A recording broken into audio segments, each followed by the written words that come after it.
The day my family disowned me, my mother did not scream. That was what hurt the most. She simply stood in the doorway of our old family home, looked at me, then looked at the man standing beside me. My husband, Daniel, held my hand gently. My mother stared at our joined hands for several seconds. Then she looked into my eyes and said, "If you marry him, you are choosing him over this family." I was 28 years old. I had never heard my mother speak to me that way before. I wanted to believe she did not mean it. I wanted to believe she was frightened, confused, or simply angry because everything had happened too quickly. But deep down I already knew. She had made her choice. And so had I. 9 years later, that same woman would knock on my front door. She would stand in the house I had built with Daniel. She would look around at the life she once rejected. And then she would make a request that left me unable to speak. But before I tell you what she wanted, you need to understand how everything began. Because my mother did not always hate Daniel. There was a time when she smiled at him. There was a time when she invited him into our home. There was even a time when she told me she wanted me to be happy. That is why what happened later was so painful. My name is Rachel. And this is the story of how I lost my family because I married the man I loved. It is also the story of what happened when my mother came back 9 years later. And by then, I was no longer the daughter who waited for her approval. I grew up in a small neighborhood where everyone seemed to know everyone. Our family was not rich. We were not poor either. We simply lived a normal life. My father worked for many years at a local repair shop. My mother stayed home for most of my childhood and later started working part-time at a small clothing store. I had one younger brother, Marcus. He was 3 years younger than me. When we were children, Marcus and I fought over everything. We argued over the television. We fought about who got the last piece of cake. We even blamed each other when something broke in the house. But at night, if I heard him crying in his bedroom, I would quietly walk in and sit beside him. That was how our family was. We could disagree. We could be stubborn. But we always came back to each other. At least that was what I believed. My mother was a strong woman. She believed families should stay together no matter what. She often said, "Blood is blood." When I was young, those words made me feel safe. As I grew older, I began to understand that sometimes people can use family as a reason to control one another. But I did not understand that when I was 28. At that age, I still believed my mother knew what was best for me. Then I met Daniel. It happened at a small coffee shop near my workplace. Nothing about the moment seemed special. I had gone there because I was tired. Daniel was sitting at a table near the window reading a book. When I walked past him, I accidentally knocked my bag against his chair. "My goodness," I said. "I'm sorry." He smiled. "You're fine." That was it. Just 2 sentences. I went to order my coffee. A few minutes later, I realized I had left my phone on the table beside him. He picked it up and brought it over. "You almost forgot this." I laughed. "I really am having a bad day." He smiled again. "Maybe tomorrow will be better." I did not know then that those simple words would stay with me. The next morning I found myself thinking about him. And somehow life brought us together again. We started talking. Then we started having coffee together. Then dinner. Then long walks. Daniel was patient. He listened when I spoke. He never made me feel like my feelings were too much. He was white. And I was black. At first, neither of us thought much about it. We knew other people might notice. But we were more interested in who we were than in what we looked like. Daniel treated me with respect. He remembered small things. He knew how I liked my tea. He knew I hated driving in heavy rain. He knew that when I was upset, I needed a little time before I could talk. Most importantly, he never tried to change me. After 6 months, he asked me to marry him. He did not make a huge speech. We were sitting in his apartment. It was raining outside. He took my hand and said, "Rachel, I don't know what the future will look like, but I know I want you in it." I started crying. Not because I was sad. Because I knew. I knew he was the man I wanted to spend my life with. When I told my mother, she was quiet. Very quiet. "What do you mean?" she asked. "I'm getting married." "To Daniel." "Yes." She looked away. Then she asked, "Are you serious?" I nodded. She sighed. "Rachel, you barely know him. I've known him for almost 2 years. That isn't what I mean." I knew exactly what she meant, but I pretended not to. Mom, I said softly, I love him. She did not answer. For several seconds there was only silence between us. Then she said something I had never expected to hear. You know how people will look at you. I swallowed. I know. No, she said. You don't. I wanted to argue. Instead I asked, are you saying you don't want me to marry him? She looked at me. I am saying you need to think carefully. That conversation stayed in my mind for weeks. I kept hoping she would come around, and for a while it seemed like she might. She met Daniel again. He brought flowers. He sat at our kitchen table. He spoke respectfully. My mother asked him about his work. She asked about his family. She even laughed at one of his jokes. When Daniel left, I looked at her. See? She shook her head. See what? You like him. She gave me a tired smile. I didn't say that. But I thought she was getting closer. I was wrong. Our wedding was small. We did not have hundreds of guests. We invited close friends and family. My father attended. My brother attended. But my mother almost did not come. 2 days before the wedding she called me. I don't know if I can do this, she said. My heart sank. Mom, please. You don't understand what you're doing. I understand exactly what I'm doing. You are throwing away your family. No, I said quietly. I'm building my own. There was silence. Then she said, if you walk down that aisle, things will never be the same. I closed my eyes. I know. She hung up.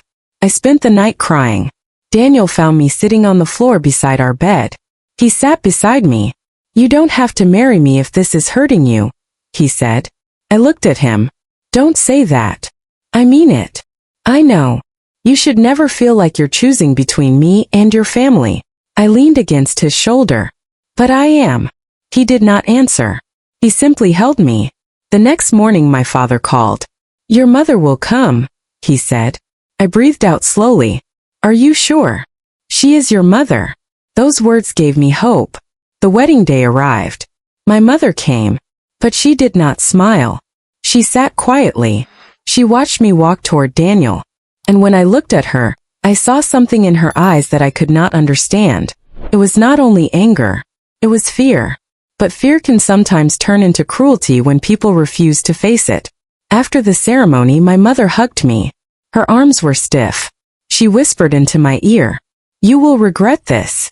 Then she stepped away. I tried not to let her words ruin my happiness. Daniel and I left that evening. We began our life together. For the first few months, everything felt peaceful. We rented a small apartment. We cooked together. We watched movies. We laughed about things that were not even funny. We made mistakes. We learned. We grew. And slowly, I stopped waiting for my mother's approval. But I had not stopped loving her. That was the problem. Because when someone hurts you, love does not always disappear. Sometimes it simply becomes quieter. A year after our wedding, I received a letter from my mother. I almost threw it away. Instead, I opened it. There were only a few lines. She said she missed me. She said she hoped I was doing well. She did not mention Daniel. She did not apologize. But I read those words again and again. I called her. She answered. Neither of us spoke for several seconds. Then she said, hello, Rachel. I started crying. Hi, Mom. We talked for almost an hour. It was not perfect, but it was something. For the next few months we spoke occasionally. Sometimes she asked about my work. Sometimes I asked about my father. She never asked about Daniel. I never forced the subject. I thought maybe time was healing us. Then one evening she asked me a strange question. Are you happy? I looked at Daniel sitting across the room. He smiled at me. Yes, I said. There was a pause. Good, my mother replied. But her voice did not sound happy. It sounded defeated. I did not know then that this would be one of the last peaceful conversations we would have for many years. Because shortly afterwards something happened. Something that made my mother stop speaking to me completely. And this time she did not simply reject my marriage. She rejected me. The final break happened after Daniel and I decided to buy a house. We had been saving for years. It was not a huge house, but it was ours. 3 bedrooms, a small backyard, A kitchen with a window that looked toward the street. When I signed the papers, I cried. Daniel hugged me. We did it, he whispered. I smiled. Yes, we did. I wanted to tell my mother. I thought buying a home might be the thing that brought us closer. Instead, it became another reason for her to pull away. When I told her, she asked, "Did Daniel pay for most of it?" I was surprised. We both contributed. She said nothing. Then she asked, "Is it in both your names?" Yes. She sighed. Rachel, you need to protect yourself. I frowned. From what? Life. I knew she was not talking about life. She was talking about Daniel. I became quiet. Mom, Daniel has never given you a reason not to trust him. That isn't the point. Then what is? She did not answer. Instead she said, "You have changed." I felt something inside me break. I changed because I grew up. No, she said. You changed because of him. That was the last conversation we had for almost 9 years. She stopped calling. I tried. She did not answer. I sent messages. Nothing. I called my father. He sounded tired. Give her time, he said. How much time? He had no answer. My brother Marcus became distant too. At first he still answered my calls. Then his replies became shorter. Eventually he stopped answering. I lost my mother. Then my brother. And slowly I felt like I had lost my entire childhood. There were days when I would drive past our old neighborhood and wonder if my mother was sitting in the same kitchen where I had once done my homework. I wondered if she ever thought about me. I wondered if she regretted what she had said. But I never knew. Daniel never told me what I wanted to hear. He never said, "Forget them." Instead, he always said, "They are still your family." Sometimes that made me angry. You don't understand, I told him. He looked at me gently. Maybe I don't. Then he would take my hand. But I know what it feels like to miss someone. That was Daniel. He never tried to replace my family. He simply helped me survive their absence. The years passed. 1 year became 2. 2 became 3. Then 5. By the 7th year, I stopped checking my phone when it rang. By the 8th year, I stopped wondering whether my mother would call. And by the 9th year, I thought I had finally accepted that she was gone from my life. Then one rainy Tuesday afternoon, someone knocked on my door. I was standing in the kitchen. Daniel was at work. I wiped my hands on a towel and walked toward the front door. The knock came again. I opened it. And there she was. My mother. She looked older. Her hair had turned gray. She stood under a black umbrella. For several seconds, neither of us spoke. Then she said my name. Rachel. I could not breathe. I wanted to close the door. I wanted to hug her. I wanted to ask where she had been. I wanted to scream. Instead, I simply stood there. She looked past me. Then she said, "Can I come inside?" I moved aside. She walked into my home. The home she had once believed I would regret buying. She looked around. Then she sat on the sofa. I remained standing. "What are you doing here?" She looked at me. "I need your help." And that sentence changed everything. Because she had not come back to apologize. She had come back because she wanted something. My mother sat quietly for almost a minute. Then she took a deep breath. "I know you probably don't want to see me." I said nothing. But I didn't know where else to go. I folded my arms. "You could have called." She looked down. "I didn't think you'd answer." I almost laughed. "You never gave me the chance." She nodded. "I know." Those 2 words surprised me. My mother rarely admitted fault. I sat across from her. "What do you need?" She looked directly at me. "It is about Marcus." My heart tightened. "What happened?" She hesitated. "His business failed." I waited. "He owes money." "How much?" She told me. The amount was more than I expected.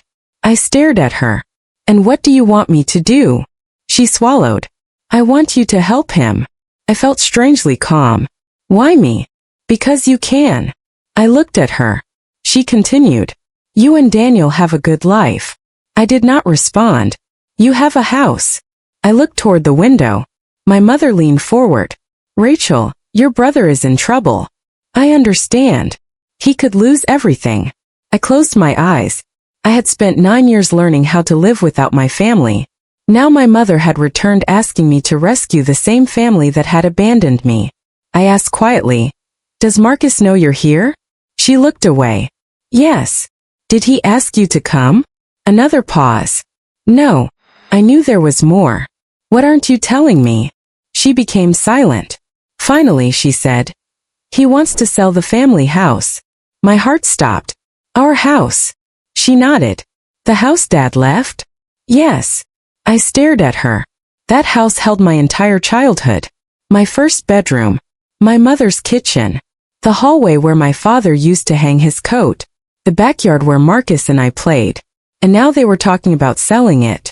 I asked, "Why does he need me?" My mother looked at me.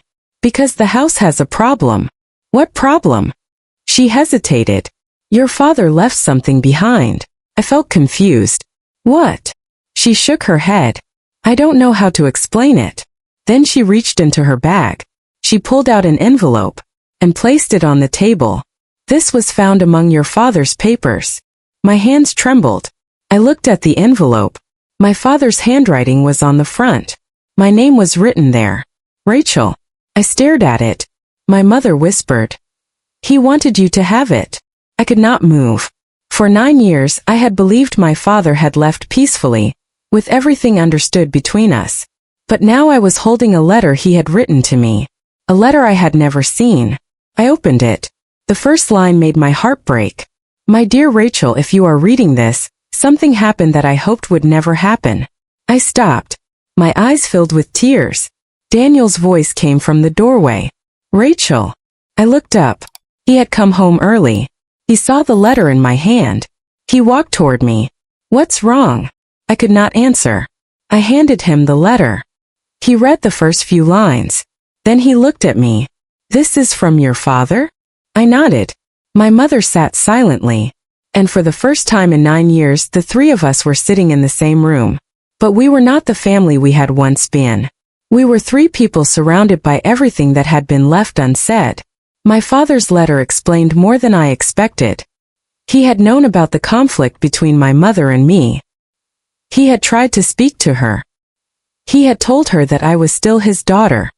He had told her that my marriage did not change that. But my mother had refused to listen. Then came the part that shocked me. My father had written that he had put aside money for me. Not a huge amount, but enough to help me build a future. He had also written that he wanted the family home to remain shared between his children.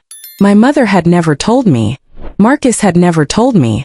For 9 years I had believed I had been forgotten. I had not. I had been kept away. I looked at my mother. "Why didn't you tell me?" She began to cry. I was angry. "That doesn't answer me. I thought you would come back." I shook my head. "You told me I was no longer your daughter." She covered her face. "I know." "No, Mom." My voice remained quiet. "You don't know what those words did to me." She lowered her hands. I was wrong. I had waited 9 years to hear those words. And somehow when they finally came, they did not heal me. They only made me realize how much time we had lost. My mother looked at Daniel. "I was wrong about you too." Daniel did not say anything. She continued. "I thought she would wake up one day and realize she had made a mistake." Daniel finally spoke. "She never did." My mother nodded. "I know." Then she looked at me. "Rachel, I am sorry. I wanted to forgive her immediately. But forgiveness is not always a door you can open in 1 second. Sometimes it is a road. And I was only at the beginning." The next morning my mother returned. This time she brought Marcus. I had not seen my brother in almost 6 years. He looked different. Older. Tired. He stood at the doorway without saying anything. I opened the door wider. "Come in." He did. For several minutes we sat in silence. Then Marcus said, "I should have called you." "Yes." "I should have come." "Yes." He nodded. "I was afraid." "Of what?" He looked at me. "Mom." That answer broke something inside me. Because I realized my brother had been trapped too. Not in the same way I had been, but trapped. My mother had controlled the family with fear. Marcus had chosen silence because silence was easier. And I had paid the price for both. He told me about the business. He had borrowed money. Things went badly. He was facing serious debt. The family house could help him if it was sold. But there was a problem. My father's papers had given me a legal share. My signature was needed. My mother had not come back because she missed me. Not entirely. She had come because she needed my signature. I felt something inside me become very still. I looked at her. So that is why you came. She started crying. I did miss you. But you needed something. Yes. I nodded. At least she was honest now. I asked, what exactly do you want? She said, we need to sell the house. And my share. We need you to sign it over. I stared at her. My mother looked down. Marcus whispered, Rachel, please. I stood up. No. My mother looked at me. You don't understand. I understand perfectly. I walked toward the window. That house had been my father's gift to all of us. But it was also the place where my mother had told me I no longer belonged. Now they wanted me to give up my share so my brother could start again. I loved Marcus. That was the painful part. I still loved him. But love does not mean giving someone everything they ask for. Sometimes love means saying no. I turned around. I will help you find another solution. My mother shook her head. There isn't one. There has to be. Marcus looked at me. You don't have to give us the house. I could see shame in his face. But we need money. I sat down. How much? He told me. I thought about it. Then I said something none of them expected. I will help you. My mother looked surprised. But not by giving you my share. She stared at me. Then how? I'll help you pay part of the debt. Marcus immediately shook his head. No. Yes. I can't take your money. You're my brother. He looked down. You still call me that? I felt tears in my eyes. Of course I do. Marcus began to cry. So did I. My mother sat quietly between us. For the first time in years we were not fighting. We were simply grieving everything we had lost. But there was one final truth.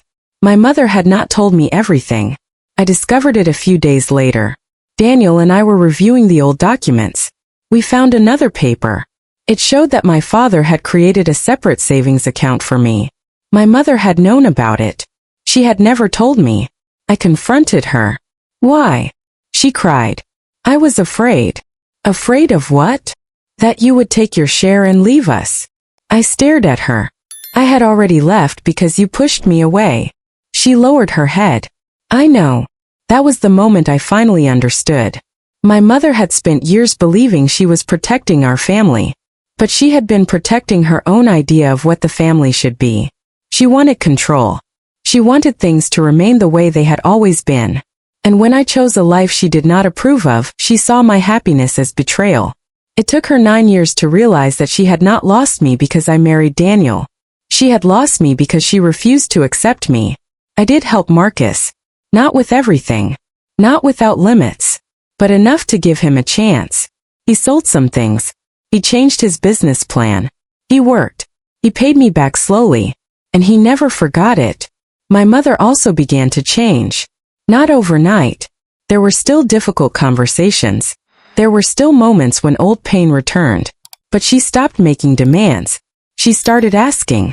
That small difference meant everything. 6 months after my mother first returned, she asked me to meet her at the old family house. I almost said no.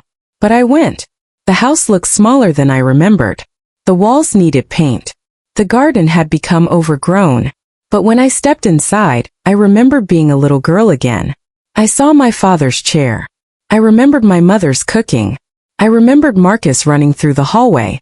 For a moment, I felt like time had turned backward. My mother stood beside me. I should have brought you here years ago, she said. I looked at her. Yes. She nodded. I don't expect you to forget. I won't. I don't expect you to trust me immediately. I don't. She took a deep breath. But I want to spend whatever time I have left trying to become someone you can trust. That was the first time my mother had asked for forgiveness without asking me for anything else. I hugged her. Not because the past was gone. It wasn't. I hugged her because I was tired of carrying it. She held me tightly. I missed you, she whispered. I missed you too. We stood there for a long time. Neither of us spoke. Sometimes silence can hurt, but sometimes silence can heal. Daniel never pressured me to forgive my mother. He simply stood beside me. One evening I asked him, "Do you think I did the right thing?" He looked at me. "Which part?" "Helping them." He smiled. "I think you did what you could live with." I thought about that. He was right.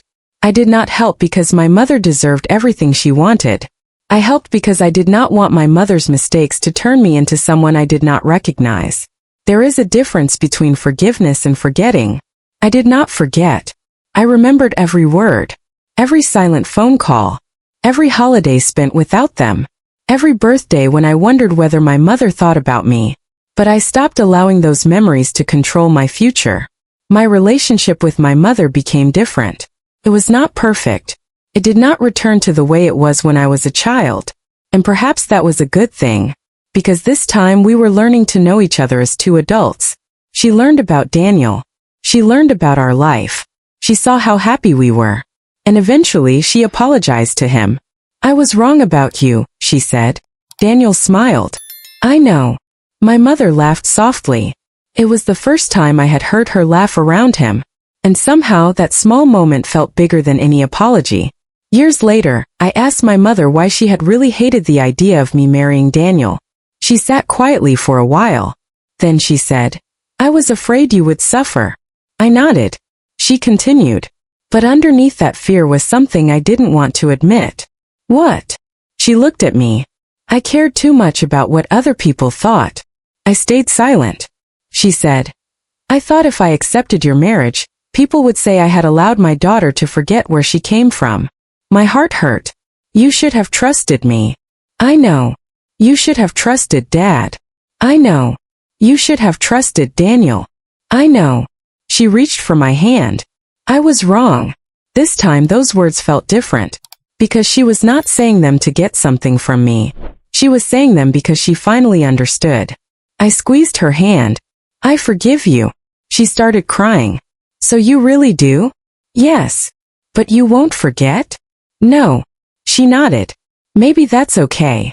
I smiled. "Maybe it is." My family did not become perfect after that.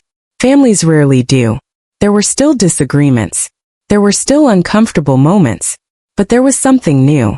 Honesty. My mother stopped trying to control my life. Marcus became closer to me again. We started having lunch together. Sometimes we talked about childhood. Sometimes we laughed about the silly things we used to fight over. One day Marcus said, "Do you remember when we broke Mom's lamp?" I laughed. She blamed me. "You told her I did it." "You did do it." He smiled. "I missed this." So did I. We both became quiet. Then he said, "I'm sorry." I knew what he meant. "You were young. I was old enough to call you." I looked at him. "It's okay." He shook his head. "No. But I hope one day it will be." I smiled. "It already is." My mother eventually moved into a smaller home. The old family house was sold. But before it was sold, I went there one last time. I walked through every room. I stood in the kitchen. I touched the old counter. I looked through the window. For a moment I could hear my father's voice. I could hear Marcus laughing. I could hear my younger self running down the hallway. Then I realized something. Home was never the walls. Home was the people. And sometimes the people we love hurt us. Sometimes they leave. Sometimes they come back. Sometimes they ask for things they have no right to demand. And sometimes after many years they finally learn how to say, "I was wrong." I left that house without bitterness. I left with memories. And I left with peace. For 9 years I believed my family had disowned me because I married a white man. But as I grew older, I understood that the deeper problem was not my marriage. It was fear. My mother was afraid of change. She was afraid of judgment. She was afraid of losing control. And instead of facing those fears, she pushed me away. For years, I wondered why she had chosen pride over her own daughter. Now I understand that some people do not realize what they are losing until it is gone. My mother lost 9 years with me. She missed birthdays. She missed ordinary dinners. She missed the small moments that make a family. And none of us could get those years back. That is why I learned something important. If you love someone, do not make them prove their love by giving up their happiness. Do not force people to choose between you and the life they are building. And never use family as a weapon, because family should be the place where people can come home, not the place they are afraid to return to. My mother came back 9 years later with demands, but what she eventually gave me was something I had wanted much more than money. She gave me an apology. She gave me the truth. And she gave me the chance to stop carrying the pain of those 9 lost years. I am still married to Daniel. We are older now. Our home has changed. Our lives have changed. But sometimes when I sit beside him in the evening, I remember that rainy day when I first met him. I remember the simple words he said. Maybe tomorrow will be better. He was right. Tomorrow did become better. Not because my past disappeared, but because I stopped letting my past decide what my future would be. And if there is one thing I hope you remember from my story, it is this. You can forgive someone without pretending they never hurt you. You can love your family without allowing them to control your life. And sometimes the strongest thing you can do is quietly choose the life that brings you peace. Because love should never ask you to become someone else. Real love gives you room to be yourself. And sometimes after years of silence, the most beautiful thing is not hearing someone say, "Come back." It is hearing them finally say, "I understand why you left." And knowing that at last they truly do.